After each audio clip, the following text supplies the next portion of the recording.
Hey guys, today we're taking a look at this, a passport-sized color calibration tool that I believe is essential when trying to get the highest possible production quality from your video camera.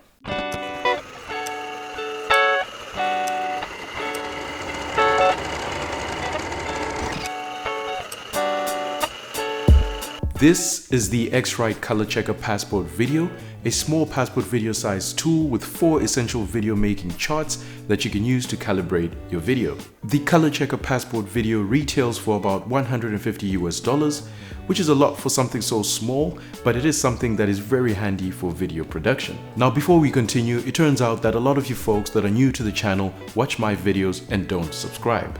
Please do not do that. Make sure you're subscribed. As a matter of fact, do it right now and make sure you have notifications turned on for when I upload new videos. Come on guys, it's free.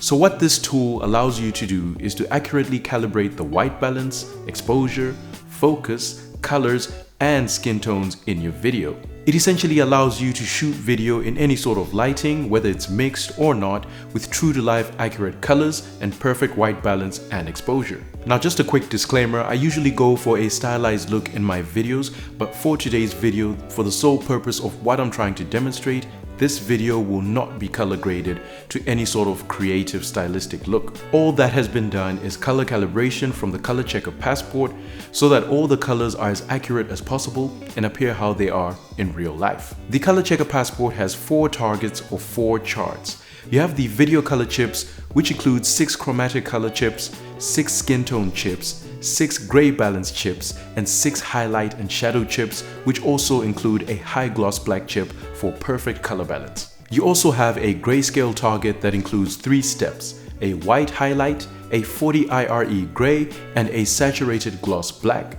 These should allow you to achieve perfect exposure. Third, we have a white balance target, which is designed to work with your camera's built-in custom white balance setting, meaning this is one of 4 of the targets that can be calibrated in pre-production while you actually shoot.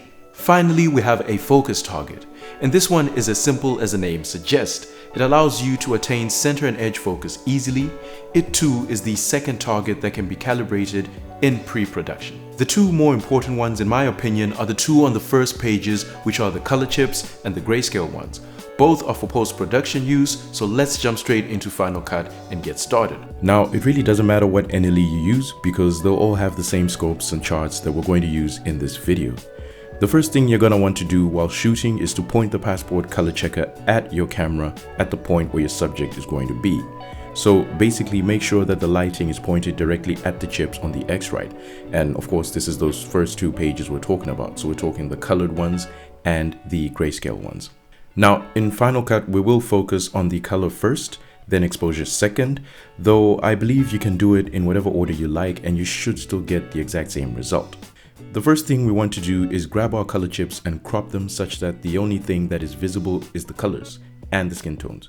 The colors shown on the ColorChecker are RGB and CMY colors. So that is red, green, blue, and cyan, magenta, and yellow. We want to open up our scopes. In Final Cut, that's Command 7. Then we want to open up the vector scope. Now here we see a circular chart. The same colors I mentioned before are right here.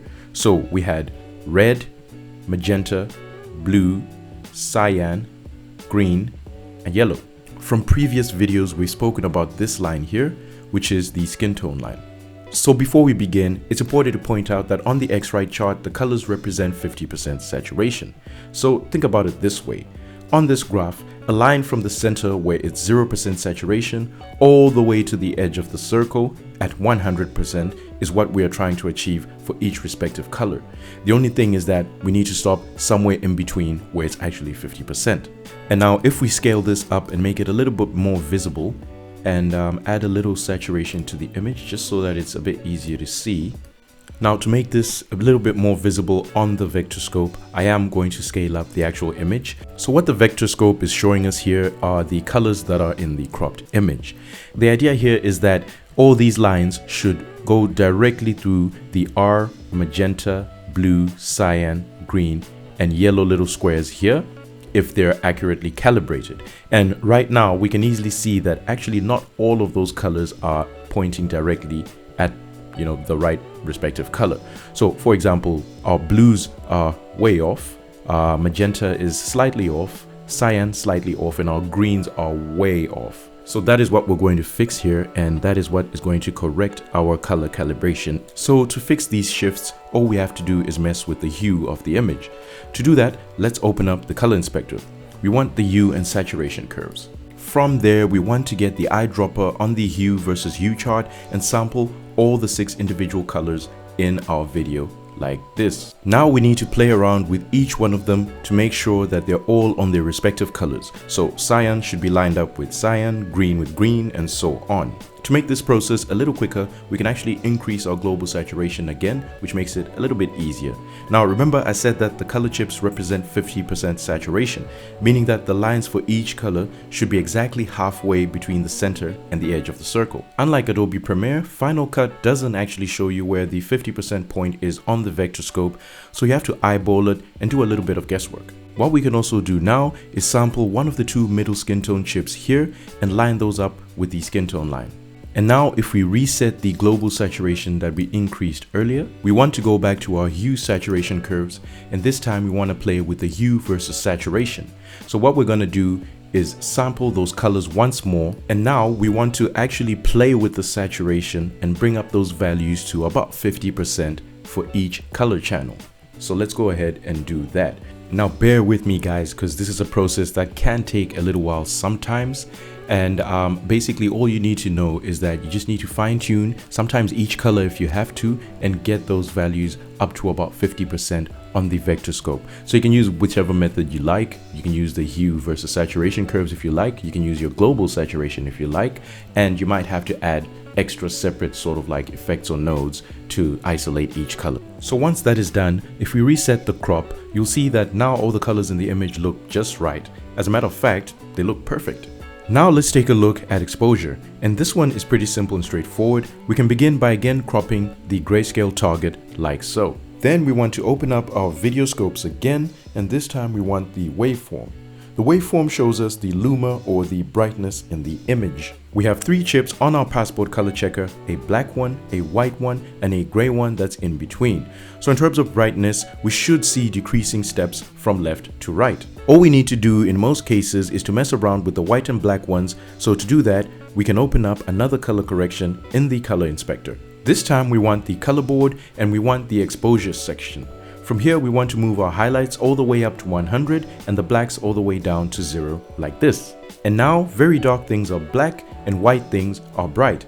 And if we want to save this as a preset for those controlled lighting sets, then we can easily go to File, Save Video Effects Preset. Here we want all the color work we've done checked, and you can pick any category you like and give the preset a name, and done. So if you're on a set with controlled lighting that never changes over time, then you can always skip doing this process each and every time by just applying the effect.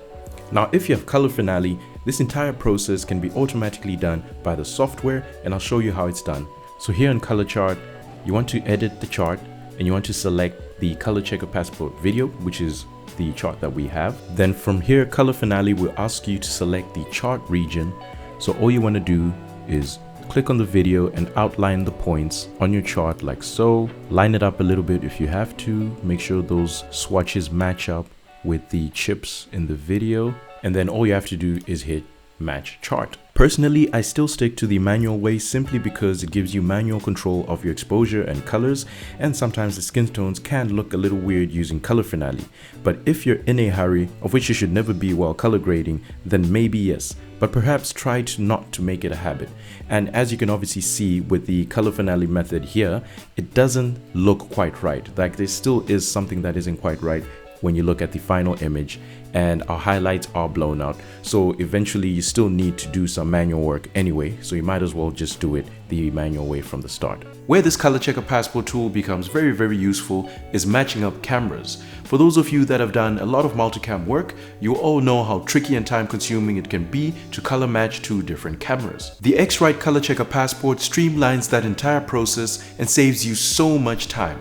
As a matter of fact, this video is actually being recorded on 2 cameras, a Sony a6400 and a Blackmagic Pocket 4K. both cameras with very different color reproduction characteristics. With this little tool, I was able to match the footage up quickly and easily in post-production. So that is the X-Rite Color Checker Passport, guys.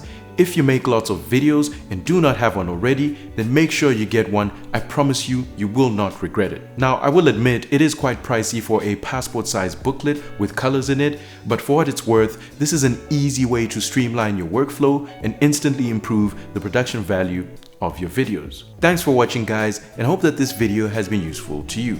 Please drop a like or a comment if you enjoyed it, and if you didn't, don't forget to hit that dislike button twice.